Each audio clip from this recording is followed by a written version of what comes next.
Hey kunzima nabasihambe siye ecaweni bethinani siyothandazela izono ezisizenzayo zothetha ngamagama abantu because sibusy ngelobola kaVuyokazi Nciweni njengoba suppose ke niyayazi ba uVuyokazi ebelotyolwa izolo on Saturday. So ke into enzekayo ke ngoku kuye kwathi cwaka ke khangathethe into uVuyokazi wala kaqala ngaposta ke nge-relationship yakhe anyways, but then ke ngoku husband to be wakhe uXolani Sabelo yena ungumuntu othanda ufaka kodwa naye khangafake into kodwa ke sabe sizibona i-pics from ilobola negotiation. Hayi ke sangohalala, congratulations, but namhlanje uVuyokazi uvukile wathi share with us on Instagram yakhe uba uziva enjani. Wabhala uba I wake up with so much joy. Wathatha ke ne-snippet from imovie kaTyler Perry Why Did I Get Married or Why Did I Get Married To, apho uJill Scott ethetha esithi ebecinga uba uThixo umlibele okanye becinga uba uThixo has given up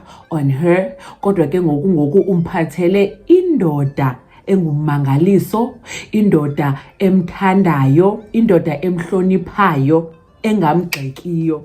Yinto ke leyo ebengenayo. And then wafaka ke ngoku nefoto zakhe wachaza ke caption uba a promise kept, wafaka neringi wabe emotional. Nangona ke wayefakile i-statement ephika i-relationship ngokuya i-girlfriend yalo mfana yaphuma yathi uyaxabana nomfana wakhe because umfana wakhe uthi ufuna isithembu, kodwa ke ingxaki abanayo uthi ufuna ukwenza uVuyokazi umamkhulu, kodwa uVuyokazi uyafika kule relationship yabo because kukhona no baby mama in the picture and naye uthenjisiwe umtshato. So uVuyokazi ke uthi a promise kept, umfana uthe uzamtshata, umfana uthe uzamenza umamkhulu, nangoku ngumamkhulu because selebhatalele yena ilobola kuqala. Asiyazi ke sawubukela uba kuza kwenzeka ntoni ngoba besivile uba ingathi ikhona i-reality TV show ezayo for uV.